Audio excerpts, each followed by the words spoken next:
All right, welcome back to it as we kick off another hour here of the program. So glad you're along for the conversation. Three big things you need to know this hour from the Foxhole Freedom. Number one, Flint schools not enforcing the prevailing wage in contracts as required now by the new leftist administration in Lansing. Not new, ongoing leftist administration. How about that? Number two, Congressman Wahlberg, why did SEIU hire a child molester? Well, that's a fair question. I mean, why'd you hire a child molester? And number three, happening right now, the Pentagon is holding a briefing on the effectiveness of the U.S. strikes on Iran's nuclear sites. They're questioned by people like on CNN and elsewhere, even though there's no reason to believe that anything besides what Donald Trump said was true. They were obliterated. We dropped 12 30,000-pound bombs on the Fordo site. How do you think that works out when they drive through 90 feet of concrete, which 90 meters of concrete apparently is what they're wanting to go through, or able to go through? All right, so I want to start with this. Speaking of the nuclear hit in Iran, because this is important, there were a lot of presidents between 1979 and Saturday night. A lot of presidents that did a lot of talking about Iran and what should be done. And then there was Donald Trump. Listen.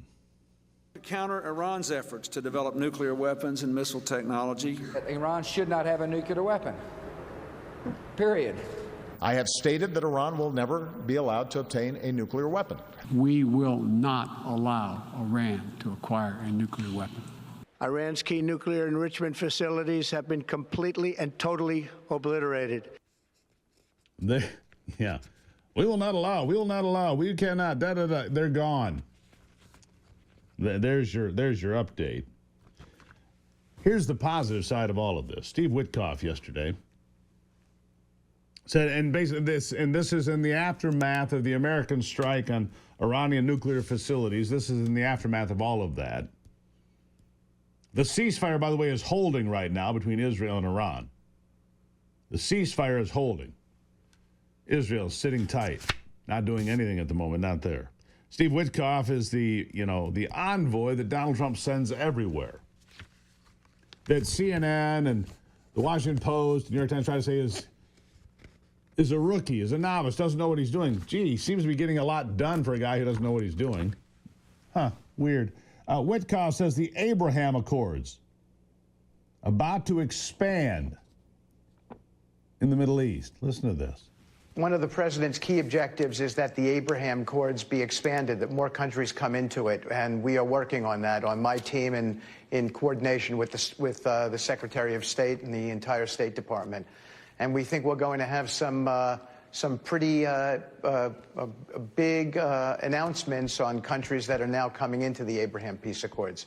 And we're hoping for normalization across an array of countries that maybe people would have never contemplated would come in. So we're excited for that prospect. That will also be a stabilizer in the Middle East. Yeah. A stabilizer in the Middle East, to say the least. The Abraham Accords, something else Donald Trump was not given near enough credit for. Getting countries to sign a peace agreement. Now, Saudi Arabia is going to be in, I know that. But you're going to get other signatories. They're going to join the Abraham Accord. This is another step forward towards peace in the Middle East, delivered by the guy that the Democrats call a Nazi, a dictator, a tyrant, and so on and so forth. Boy, are they going to eat crow. It's what's for dinner, Democrats, crow. Yum, yum. Pass the salt. All right. Meanwhile, New York City is the whole world rejects socialists and communists from Argentina to Italy to Poland to, yes, the United States. New York City embraces an outright communist. An outright communist. And the current mayor of New York rips this guy for being a snake oil salesman. Listen to this. He's a snake oil salesman. Mm-hmm. He will say and do anything to get elected. Think about this for a moment. He wants to raise 1%. He wants to raise tax on 1% of New Yorkers' high-income earners. As the mayor, you don't have the authority to do that. You know who has the authority to do that? An assemblyman, which he is. He wants to do free buses. He could have done it at assemblyman. He doesn't understand the power of government and how you must making sure you improve your economy, raise the standard of living. And this is what we've done in the city. And I'm looking forward to being on the campaign trail and showing New Yorkers we can't go backwards. And New Yorkers never surrender or quit. I'm never going to quit for the city that I love. And there he is, the current mayor, who is staying in the race, Eric Adams. He's had his problems. Look, I'm not a big fan of a lot of things that he did, but he has come around to say, wait, we can't do this, we can't do it. Zohar Mandami, he wants to get rid of police. Get rid of the New York Police Department altogether. Replace them with social workers. That should be a good idea. He wants free daycare, free buses for everybody.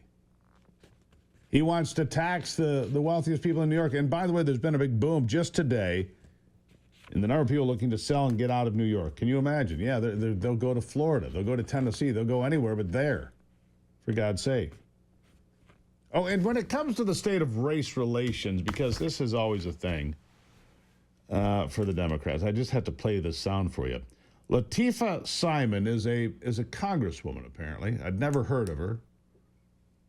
But she has a meltdown because white people have had the nerve to mention Martin Luther King Jr., a man for which we have a national holiday. She says, we're not allowed to talk about him. You keep his name out of your mouth. I can't make it up. Listen. I want to be clear that 4 out of the 5 of you last year posted on your social media the words of Dr. King. And there are so few folks who actually have studied, who are clear on the theology of freedom of King. Very few of you have read and studied and have sat in Ebenezer Baptist Church. So I would ask you, you keep Dr. King's name out of your mouth. If you, like me and the many scholars who will be watching, studied King, you know that he and the mothers and the fathers of the civil rights movement and of the movement for emancipation not only would be struck by the conversations in this room, but would be shattered by the consequence of lies, of hatred, of abuse of this administration in the name of folks who worked to make this country more free. Children of Abraham, for real. I want to be clear for the young people that are listening today here in this audience, this conversation is not about an acronym. Stop her. It's just not. Stop her. Shut up. Steve, I'm leaving. That made me mad. Yeah, from the Party of Tolerance, Anthony, there's Latifah Simon, Congresswoman representing California's 12th Congressional District. You ever heard anything more hateful in your life? You keep his name out of your mouth. What are you doing? Hey, buddy. You keep your name out of my mouth.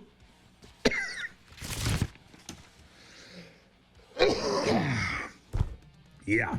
See what you did to Steve Latifah? See. He's gone.